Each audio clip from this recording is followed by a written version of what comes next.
And then house music happened. I grew up in Chicago. And I owned a house label way back in the day in Chicago. Prior to that, I ran a record label called Wax Trax, which was famous for industrial music.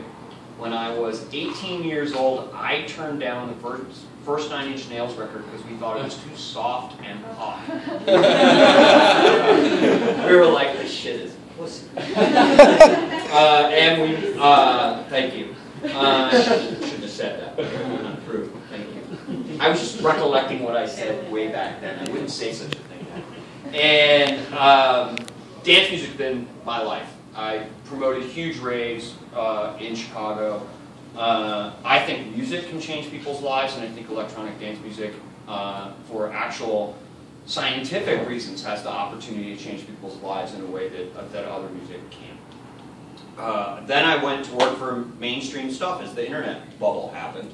I'm actually a big believer that if people's lives are hard, and I don't have to like the record you like, if I can make your life better with a record, as long as it's not like skinhead hate music, I'm all good. I want people to love records. They make people happy, and I don't have to like them all. It's always been a big driver of my career.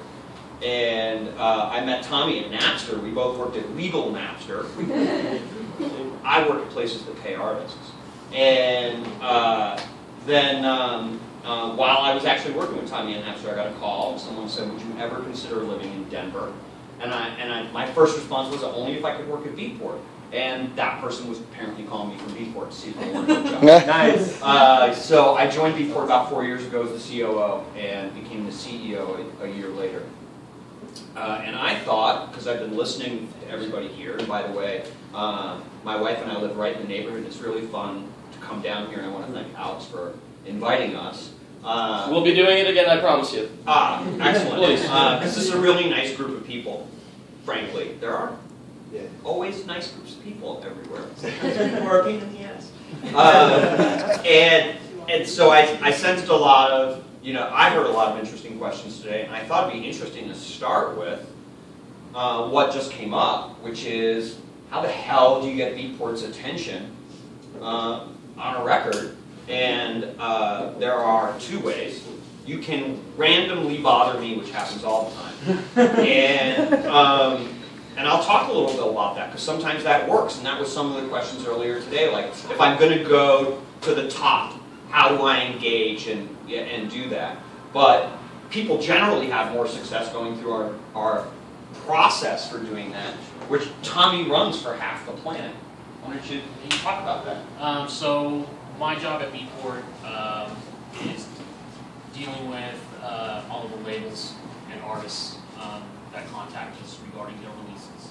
I run a team of 2 other people that are label managers, and pretty much for the day, the entire day, we correspond with record labels and find out what it is, what their schedules are, what releases are coming out, what type of marketing support is going on with them, and working with our merchandising team on collaborative sort of decision making on which releases we're putting up that week or for any given week. How many records does folks think comes to Beatport every week? Come on. 100,000. How many? 100,000. Like proposed. Once a week. Or actually go through. Once a week. Yeah. 100,000? 1,000. 1,000. 22,000. 22,000 records that are part of our existing deals. Wow. We don't listen to every record. There was a time Beatport did. But we also don't sign every supplier. Whereas iTunes, where we've worked, Napster, basically if you technologically know how to send us an audio recording at a lot of services, like you can send it. We could all record this conversation right now, upload it to TuneCore. It'll be on iTunes on Tuesday. I'm not kidding. Oh, we're way ahead of you. Don't worry. Right. But dude, I want to have to publish it. What Beatport does is try to find trusted suppliers. We're not going to judge every single record that comes through. We try to find suppliers, labels, distributors, aggregators that are going to regularly send us stuff that are right for Beatport.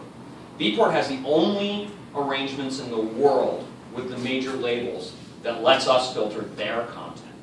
There's nowhere else in the world you can get a major label record like a Daft Punk record if you don't carry the Paula Abdul records, except Beatport. So we do filter and make sure that we believe that it's right for Beatport, because content discovery, music discovery is really important at Beatport. And if there's 8 million records there that you don't need, that's in the way of your process of finding great records. So we do filter, but once we find an established supplier who's bringing us great records, we don't get in their way and listen to every single record as it comes through.